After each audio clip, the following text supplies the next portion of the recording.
साई बंदगी सतनाम, बंदी छोड़ सतगुरु कबीर साहिब की जय हो।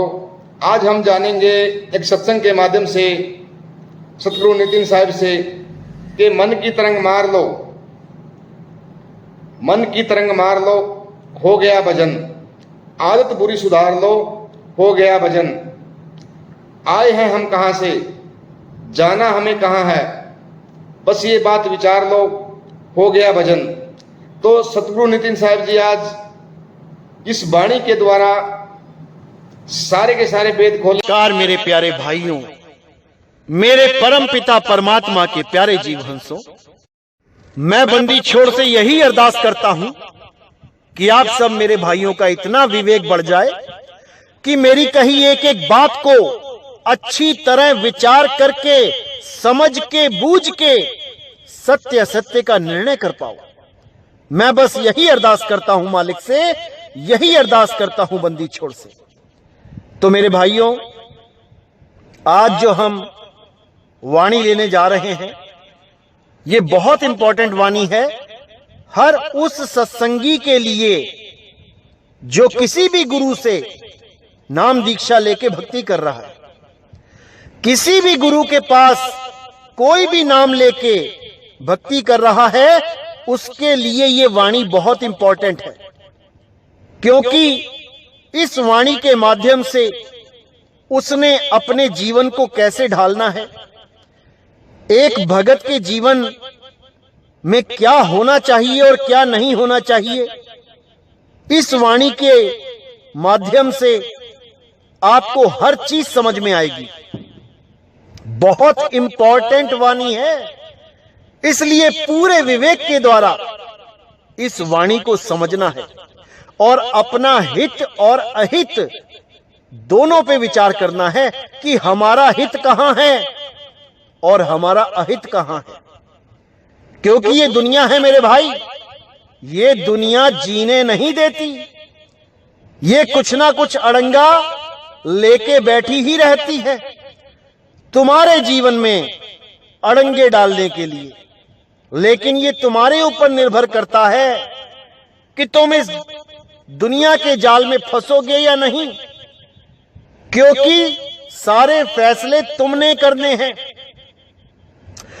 तुम्हारे द्वारा ही तुम्हारा कल्याण और तुम्हारा नाश होता है। तुम ही हो जो अपना भला भी कर सकते हो, अपना बुरा भी कर सकते हो। ये ब्रह्मा जी की कलम तुम्हारे ही हाथ में है। अपना चाहे अच्छा लिख लो, चाहे अपने लिए गड्ढे खोद लो, ये सब तुम्हारे ही हाथ में है। तो आज की जो वाणी बताई जा रही है, इस पे पूरा विचार करना है और एक एक बात को अच्छी तरह समझना है, क्योंकि अब आप सत्संग से जुड़ रहे हैं। आपको पता होना चाहिए कि सत्संग से जुड़ने के बाद भी, नाम दीक्षा लेने के बाद भी आपने क्या करना है और क्या नहीं करना है, किन बातों पे ध्यान देना है, किन बातों पे बिल्कुल ध्यान नहीं देना है। क्योंकि नाम दीक्षा का मकसद होता है सूरत को स्थिर करना। नाम दीक्षा ली ही इसीलिए जाती है कि हम अपनी सूरत को मालिक के चरणों में स्थिर कर सके, ना कि नाम दीक्षा इसलिए ली जाती है कि आपके पासपोर्ट पे ठप्पा लग गया है, अब आपकी मुक्ति होनी ही होनी है। ऐसा नहीं होता भाई, सारा खेल सूरत का है। अगर सूरत संसार में फंस गई तो भाई मालिक से दूर है, और अगर सूरत स्थिर हो गई तो मालिक दूर नहीं है। इसीलिए साहिब ने बोला, अरे सूरत फंसी संसार में, तासे पड़ गई दूर, सूरत बांध स्थिर करो, आठों पहर हुजूर। अब ये कैसे स्थिर करनी है, क्या करना है, ये तो भेदी गुरु बता देगा, लेकिन स्थिर करना तो आपने है। स्थिर कैसे होती है और अस्थिर कैसे होती है, इस पे विचार करना है। क्या वो कारण है जिसकी वजह से सूरत बार बार भटक जाती है।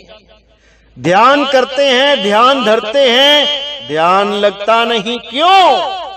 क्योंकि ध्यान कहीं और फंसा पड़ा है।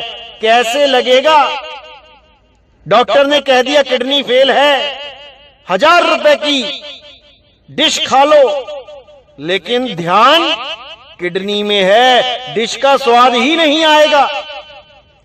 अब करना क्या है? अब जो इस भजन में बताया जा रहा है वो करना है, और पूरी लगन से करना है। पूरा विचार करके इस भजन को अपने जीवन में अपना लेना है।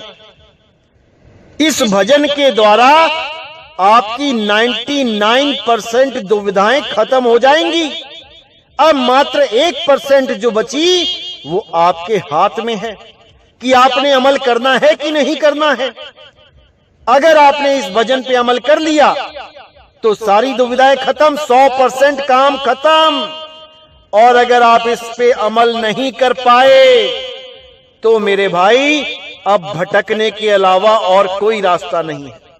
ऐसे ही भटकते रहोगे, जन्मों जन्मों तक भटकते रहोगे। इसलिए कबीर साहब की इस वाणी पे पूरा विचार करना है।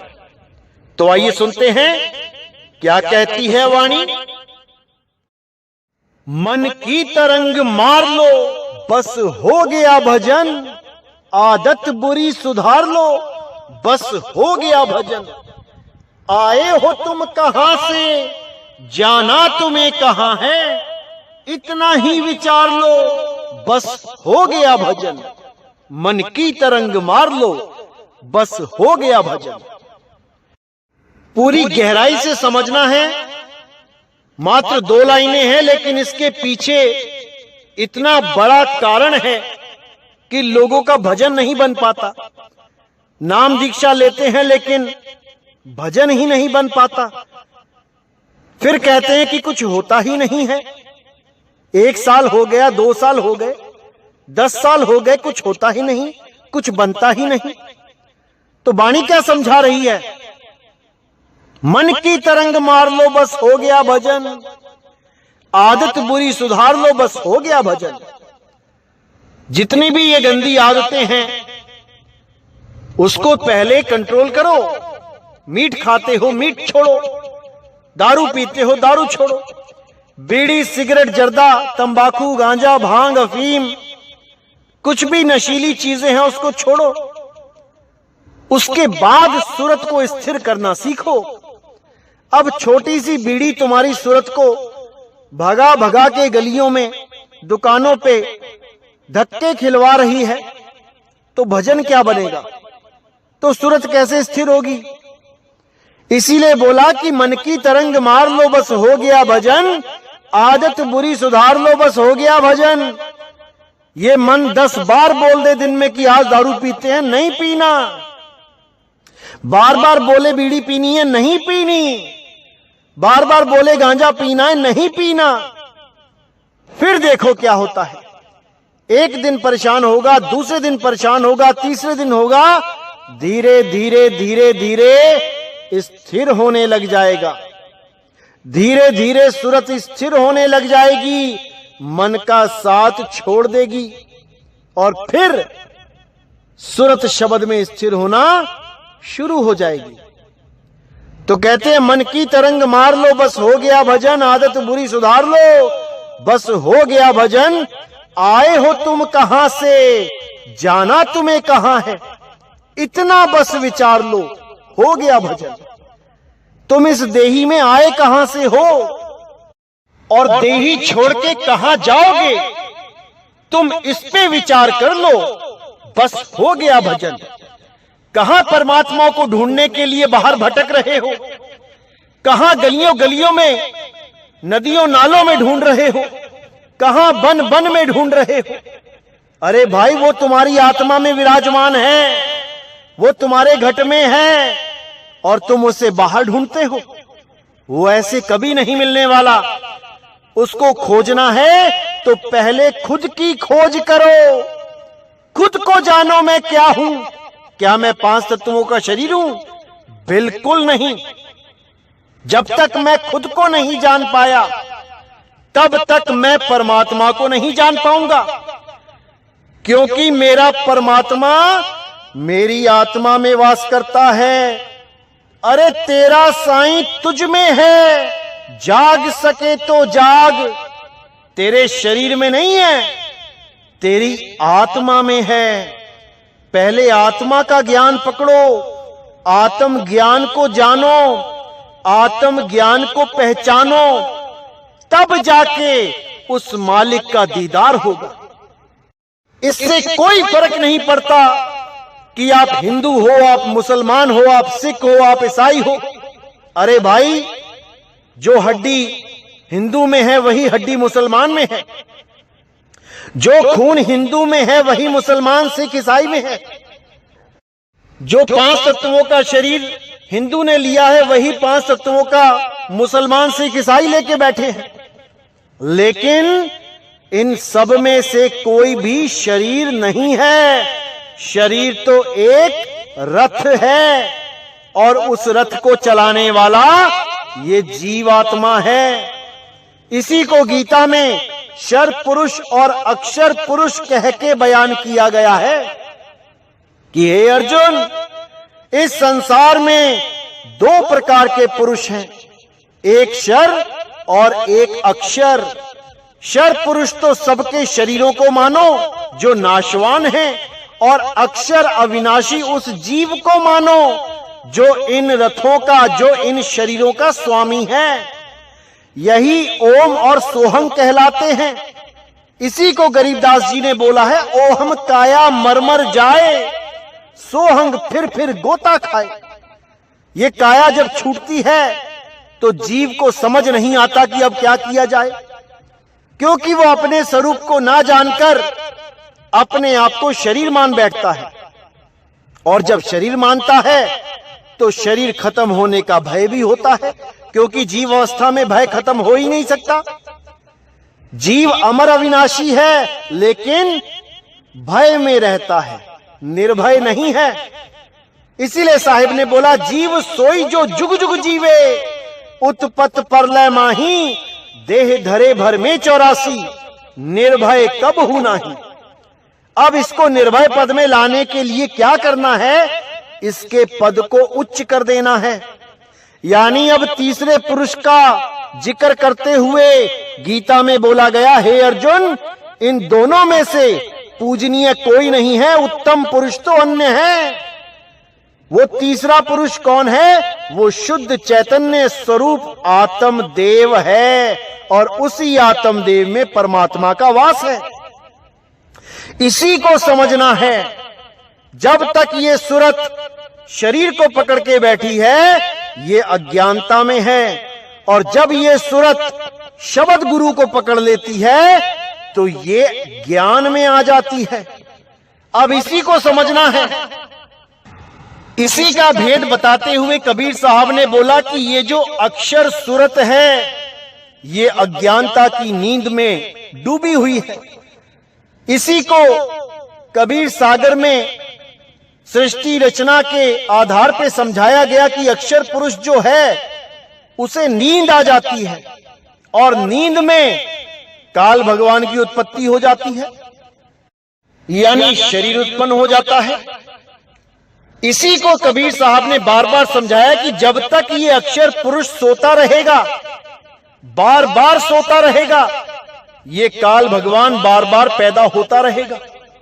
इसीलिए साहिब ने बोला, अब तू जाग जा, अब तू ज्ञान में आ जा। जागने का मतलब है ज्ञान में आ जाना, और सोने का मतलब है अज्ञान दशा में रह जाना। तो साहिब कहते हैं, अक्षर पुरुष अगर दोबारा सो जाएगा तो ये काल फिर पैदा हो जाएगा। यानी ये सूरत अगर अज्ञान में रह गई तो दोबारा से देह छोड़ के दोबारा देह पकड़ लेगी।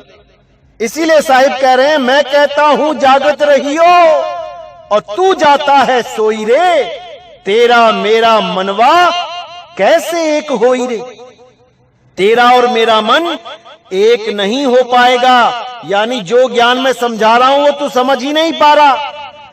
मैं कह रहा हूं कि तू अपने हंस रूप को पहचान ले, तू अपने शुद्ध चैतन्य स्वरूप को पहचान ले, और तू अपने शरीर से ही पीछा नहीं छुड़वा पा रहा। तू अपने आप को आदमी और औरत मान रहा है, तेरा क्या हाल होगा अंत में। इसीलिए बार बार साहिब समझा रहे हैं कि तुम शरीर नहीं हो भाई, तुम आत्मदेव हो, अपने आप को पहचान लो।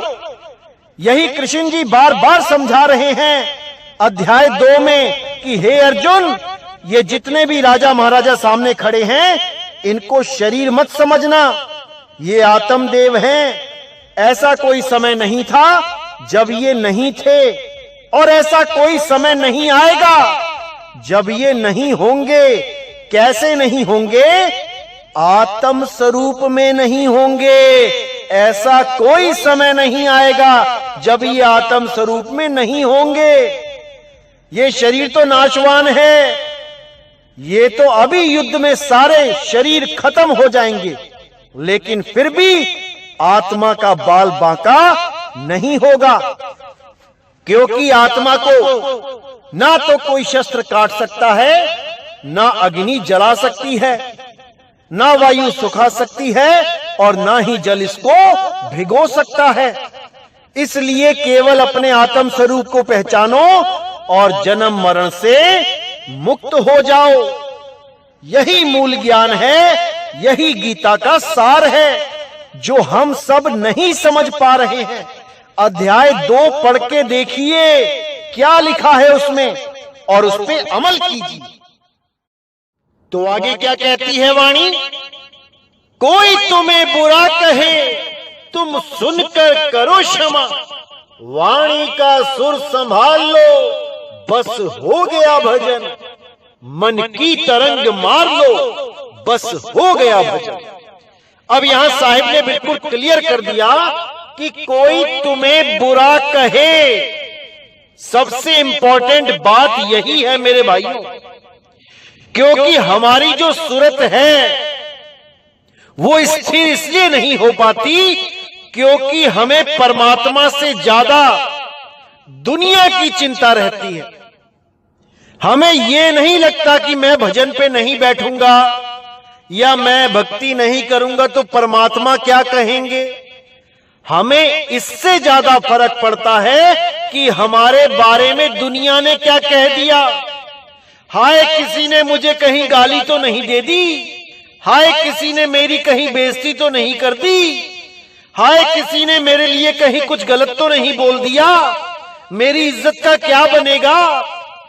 ऐसे जो विचार मन में आते हैं यही तुम्हारी सूरत को टिकने नहीं देते। साहिब कह रहे कोई तुम्हें बुरा कहे तुम सुनकर करो क्षमा। एक सत्संगी का जीवन कैसा होना चाहिए?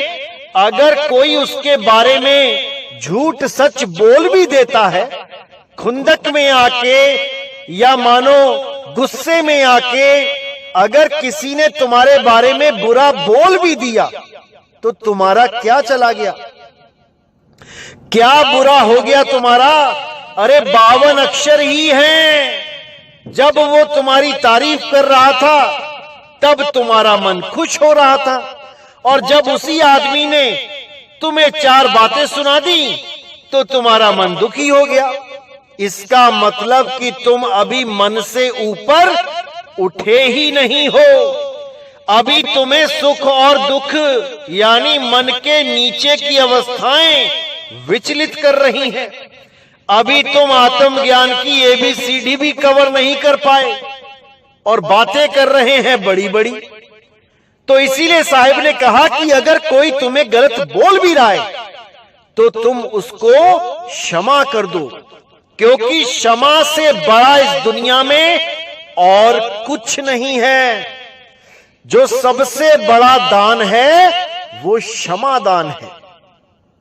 अगर आप किसी को क्षमा करोगे तभी मालिक आपको क्षमा करेंगे।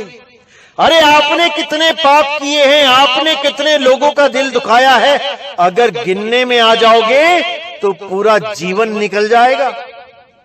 और अगर तुम किसी एक को भी क्षमा नहीं कर सकते तो ये आस मत लगाना कि परमात्मा तुम्हें क्षमा करेगा, तुम्हें भी सारा हिसाब देना पड़ेगा। इसलिए मेरे भाइयों, अगर आपको कोई कुछ गलत बोल भी देता है तो आप उसको सुनकर क्षमा कर दो। आप उससे बहस मत करो, आप उसको पलट के जवाब मत दो। अरे आवत गाली एक है, उल्टत होए अनेक, कहे कबीर नहीं उल्टिए, वो रही एक की एक सच्चे संत की, एक सच्चे भगत की ये निशानी है कि वो कभी भी अपने निंदकों की पलट के बुराई नहीं करता, वो निंदक को प्रेम करता है। अरे निंदक नियरे राखिए, आंगन कुटी छवाए, बिन साबुन पानी बिना निर्मल करे सुहाए। क्योंकि ये दोहे बोलने तो आसान है, हर कोई ये बोल देता है निंदक नेड़े राखिए, लेकिन जब किसी की निंदा होती है तब उसकी शक्ल देखो, मुंह लटक जाता है नीचे को कि हाय, मेरे बारे में ऐसा कैसे कह दिया किसी ने। क्यों? क्योंकि वो अभी मन की गुलामी से ऊपर नहीं उठ पाया है। वो केवल बोल रहा है कि आत्मा को कोई मार नहीं सकता, आत्मा को कोई काट नहीं सकता।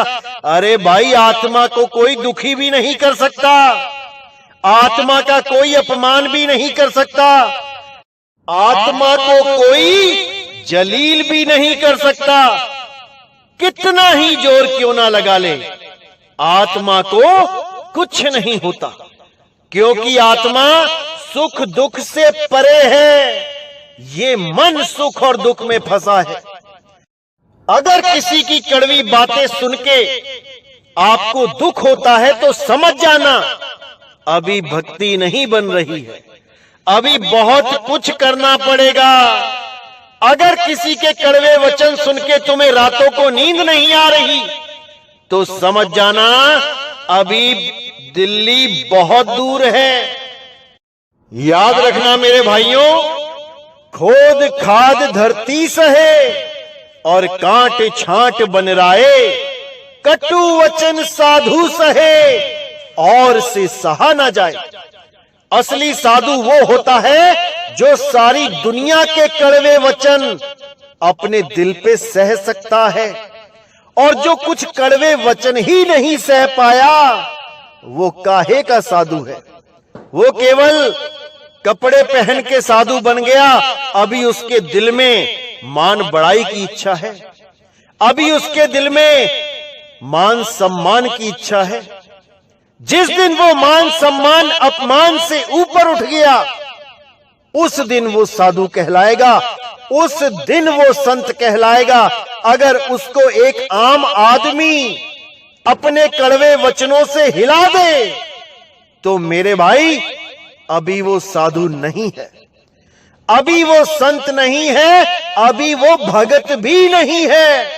अरे एक आम भगत भी इतनी ऊंची अवस्था में पहुंच जाता है कि सारी दुनिया की निंदा अकेला सह सकता है। अरे कबीर साहब कहते निंदो निंदो मोको लोग निंदो, अरे निंदा हमको बहुत प्यारी, निंदा बाप निंदा महतारी। निंदा ही मेरे माँ है, निंदा ही मेरे बाप है। मुझे जितना निंदना है निंदा कर लो, क्योंकि हमारे कपड़े निंदक धोवे, हमारे मैले कपड़े केवल निंदक धो सकता है। और उस निंदक को बलिहार जाता हूं जो हमारी निंदा करता है, क्योंकि इतना समय कहां है किसी के पास जो एक दूसरे की बातें कर सके। लेकिन वो निंदक अपने सारे काम धाम छोड़ के हमारी निंदा कर रहा है। धन्य भाग हमारे जो ऐसा निंदक हमें मिला, जो दिन रात मेरा नाम जप रहा है। कितना प्रेम करता है वो अंदर, कोई नहीं जान सकता उसके प्रेम को। दिन रात उसे केवल हमारे ही सपने आते हैं कि मैं कैसे करके पूरा दिन इसकी निंदा कर दूं, पूरा दिन इसके नाम को बदनाम करूं, सोचो कितना प्रेम है उसके दिल में। तुम्हारे अलावा वो किसी को चाहता ही नहीं है। अपनी मां को भूल गया, अपने बाप को भूल गया, खाना पीना, नौकरी, दुकान, चाकरी सब भूल गया, केवल तुम्हें याद कर रहा है। सोचो कितना प्यार है उसके दिल में। ऐसा बंदा मिलेगा कहीं जो सब कुछ छोड़ के केवल तुम्हें याद कर रहा है? वही तुम्हारा हितैषी है, वही तुम्हारा सच्चा प्रेमी है। जैसे राम को इतना तो शबरी ने भी याद नहीं किया होगा जितना रावण याद करता था। दिन रात एक ही काम था, राम राम राम, बस, और उसे कुछ याद नहीं रहता था। इसी प्रकार हमारे निंदक हमारे सबसे प्रिय मित्र हैं। उनसे ज्यादा प्यारा हमें कोई नहीं, कोई नहीं। और जिसने भी हमसे नाम लिया हुआ है, उसको भी अगर हमारी निंदा सुनने को मिलती है तो उसको हजम करो, उसको हजम करो। विचलित नहीं होना है, नाराज नहीं होना है, गुस्सा नहीं आना चाहिए किसी पर भी, केवल तरस आना चाहिए, केवल तरस आना चाहिए। तरस खाओ उन लोगों पे जो निंदा कर रहे हैं। तुम्हारे मुंह से कोई कड़वा वचन नहीं निकलना चाहिए। मुझे कभी भी ऐसा पता नहीं लगना चाहिए कि हमारा कोई शिष्य किसी निंदक से कहीं बहस कर रहा है। बिल्कुल भी नहीं। ये काम एक सच्चे कबीर पंथी का हो ही नहीं सकता।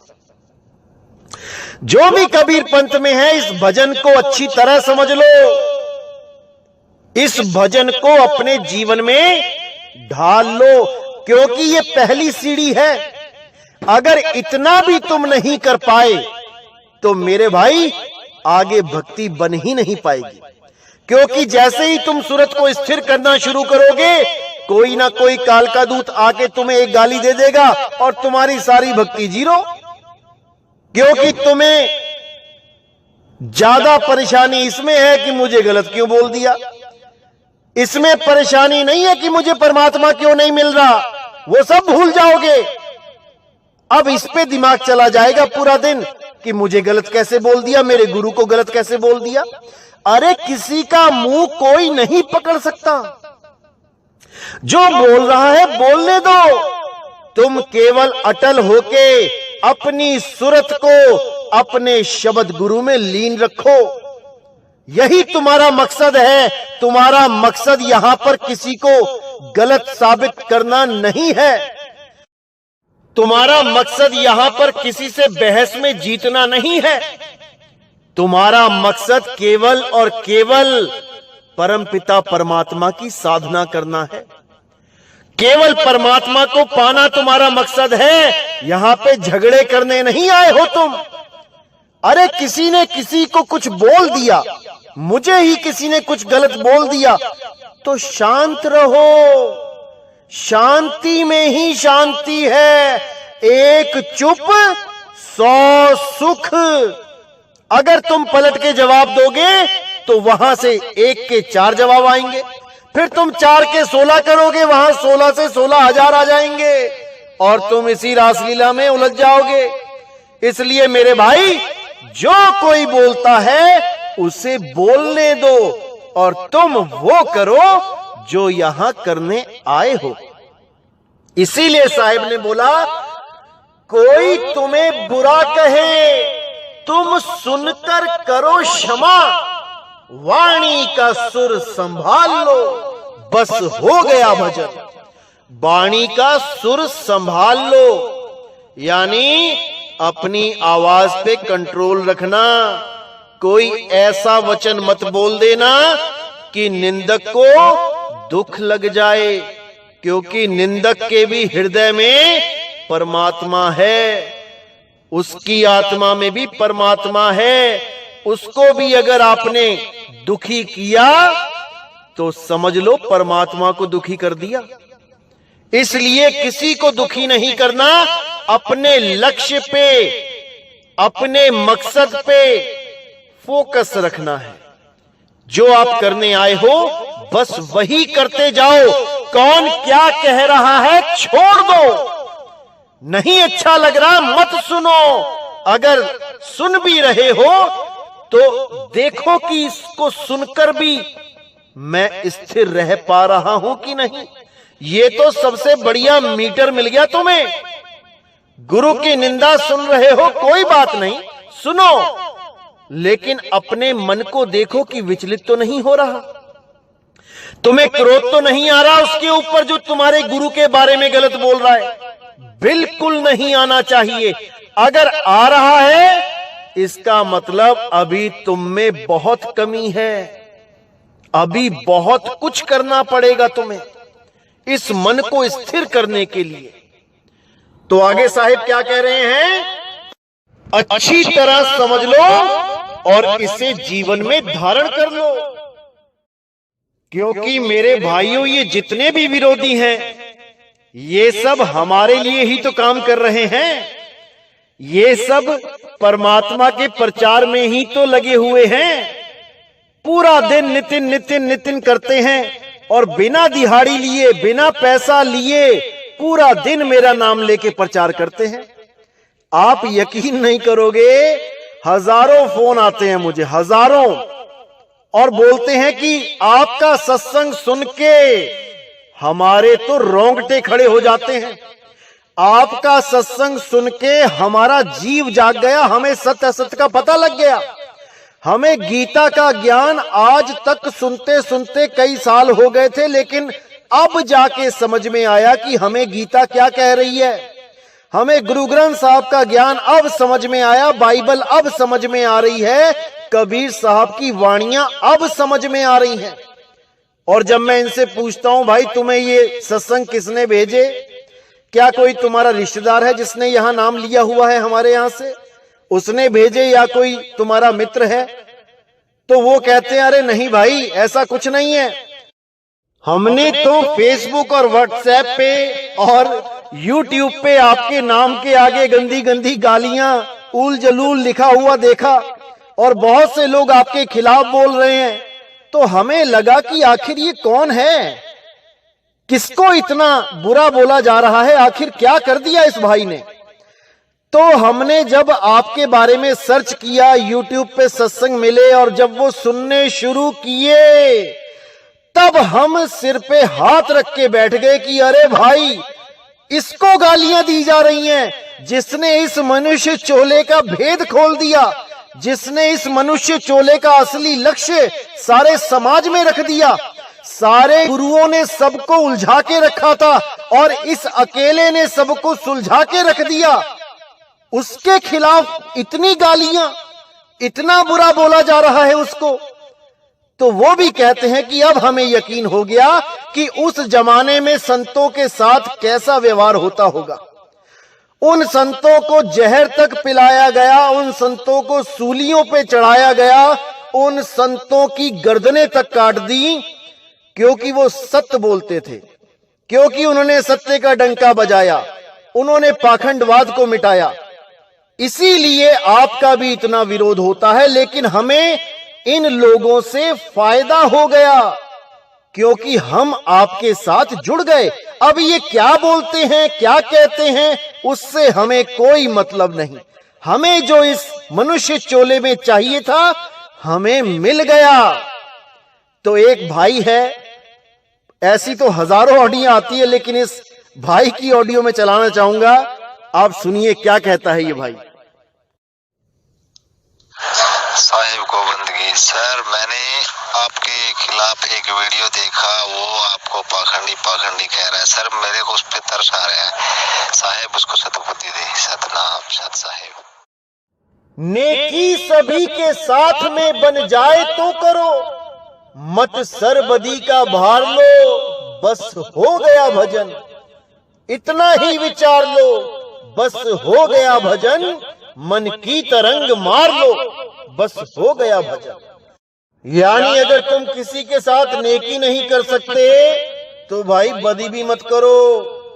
अगर तुम किसी का भला नहीं कर सकते तो बुरा भी मत करो। अगर कोई तुम्हारा मित्र भी है और तुम उसके साथ रहते हो, उसके साथ मित्रता निभा रहे हो, और तुम्हें पता लग जाए कि वो मित्र दगाबाज है, फिर भी आप उसको बुरा भला मत कहो और आप उसको केवल त्याग दो। आप उससे दूरी बना लो। उसको ना तो कुछ बुरा कहना है और ना ही किसी और को कहने देना है, क्योंकि आपको पता लग गया कि वो आपका सगा नहीं है, आपका मित्र नहीं है, तो आप उससे केवल किनारा कर लो। किनारा करने में ही भलाई है, ना कि उसका दिल दुखाओ, उसको गलत बोलो, क्योंकि किसी का भी दिल दुखाने का हक आपको किसी ने नहीं दिया।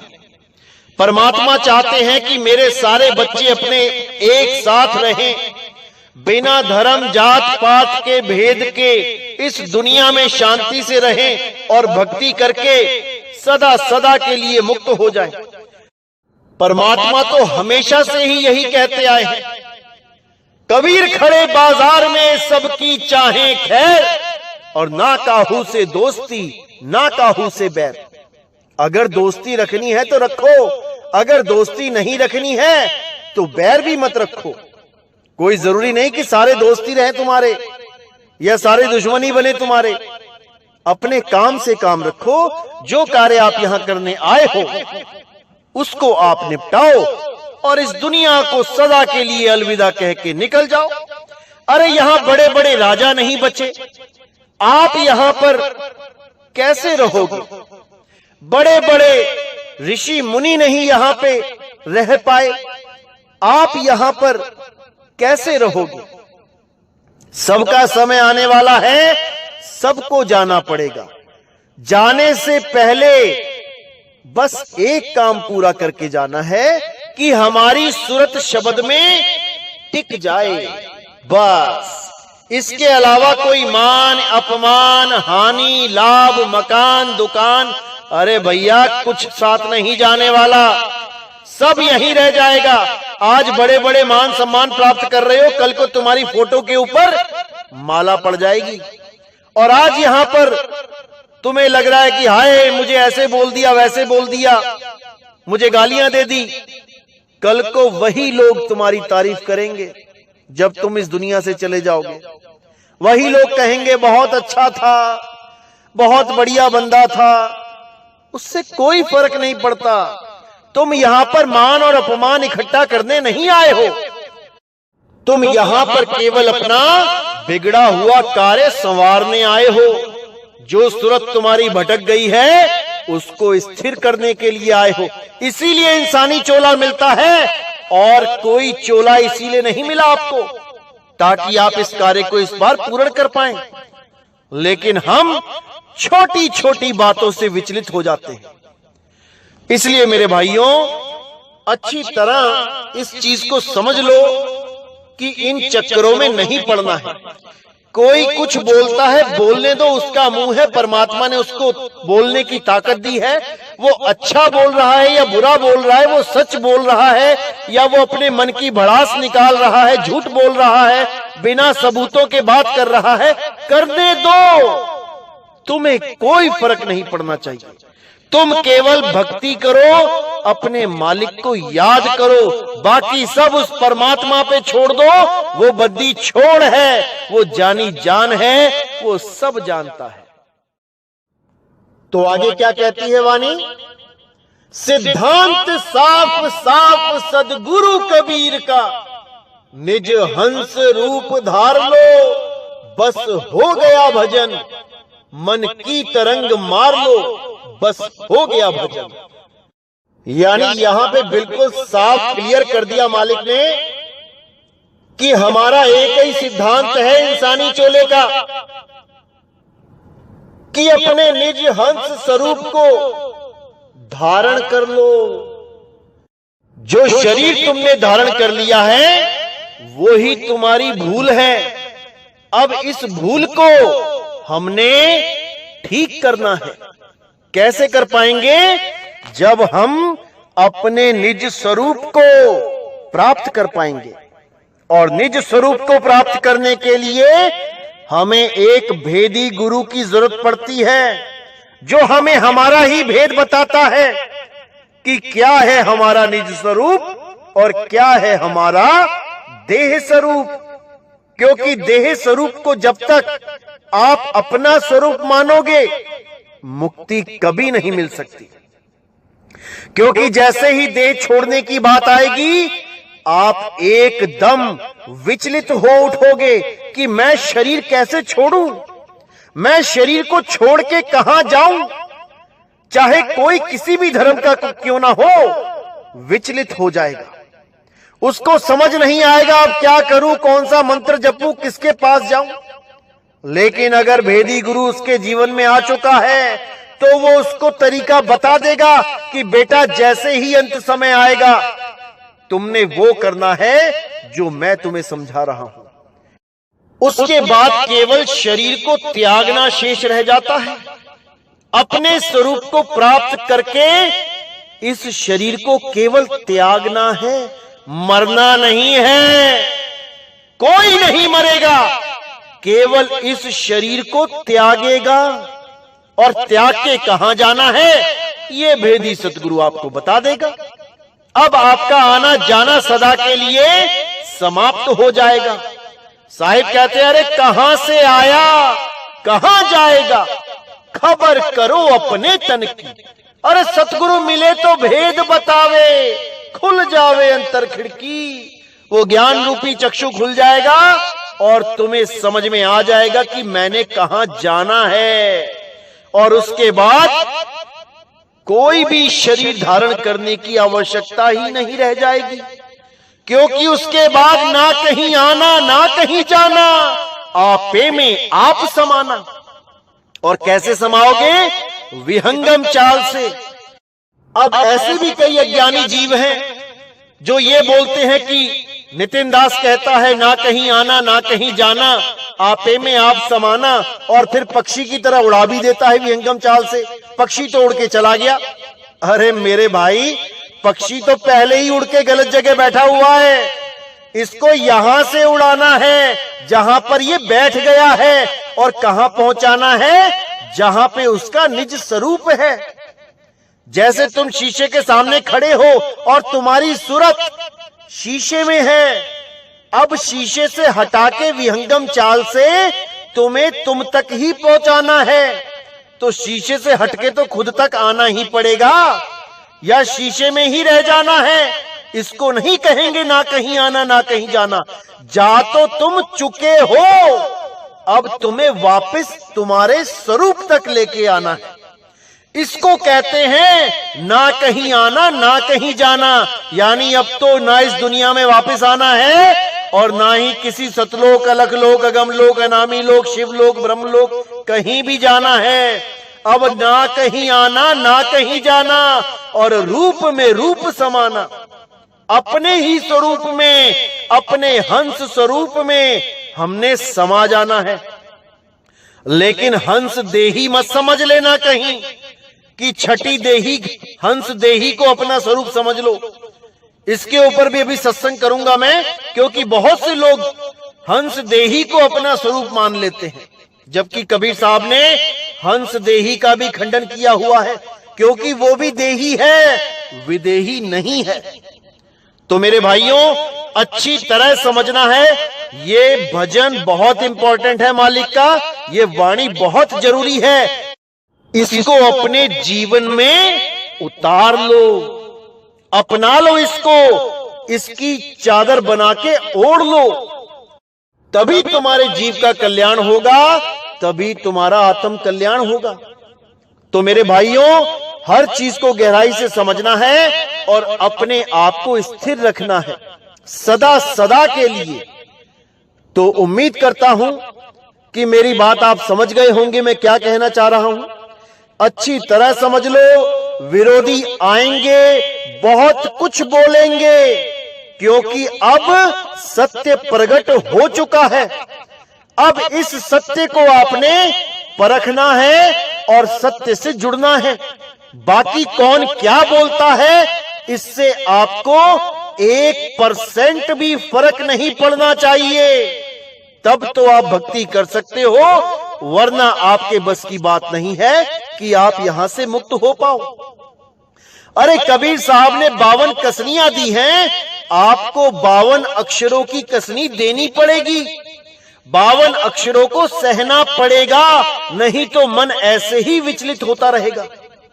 कई लोग फोन करते हैं, जी पहले बहुत अच्छा ध्यान लग रहा था, अब ध्यान नहीं लग रहा।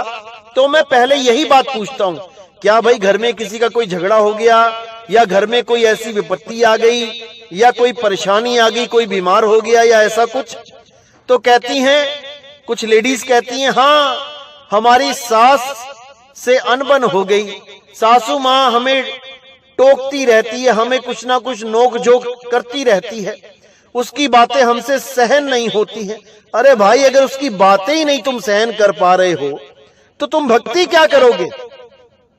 तुम अपनी सास की बात सहन नहीं कर पा रहे हो, जिसने तुम्हें अपना लड़का दिया, अपना घर दिया, और मरने के बाद अपनी जमीन जायदाद, अपने गहने भी तुम्हारे लिए छोड़ जाएगी। तुम उस सास की बात नहीं सह पा रहे हो, तो तुम दुनिया की बातें कैसे सहोगे जो तुम्हें चवन्नी भी नहीं देगी?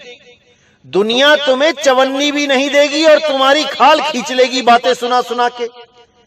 तब तुम कैसे सहन करोगे जो तुम्हें अपने घर में ही थोड़ी सी बातें सुन के विचलित हो जाते हो? हर चीज को सहो, बातों को सहो। कोई ताना मार रहा है, सहो। हाँ, कोई अत्याचार कर रहा है, वो मत सहो। कोई तुम्हें शारीरिक कष्ट दे रहा है, वो मत सहो। अगर तुम सच में भगत बनना चाहते हो तो तुम्हें 52 अक्षरों की कसनी देनी पड़ेगी।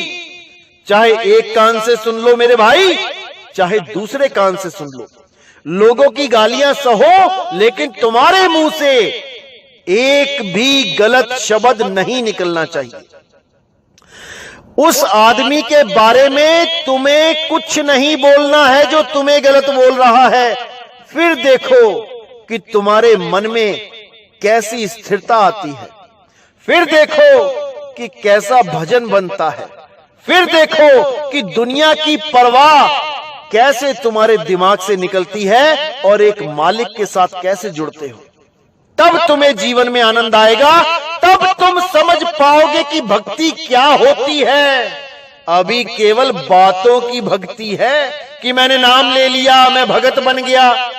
अरे परीक्षा तो अभी शुरू हुई है मेरे भाई, अभी तो परीक्षाएं बहुत सी देनी हैं।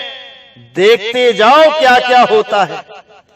तो आज का सत्संग मैं यही समाप्त करता हूं और उम्मीद करता हूं कि आप इस भजन को बार बार सुने और अपने जीवन में उतार लें। तो इसी के साथ मैं आज का सत्संग समाप्त करता हूं। बोलिए सतगुरु बंदी छोड़ वैराग साहिब की जय, बोलिए सतगुरु बंदी छोड़ मदन साहिब की जय, बोलिए सतगुरु बंदी छोड़ मेरे सतगुरु सत्य कबीर साहिब की सदा ही जय हो, सदा ही जय हो मेरे मालिक की साहिब बंदगी सत न।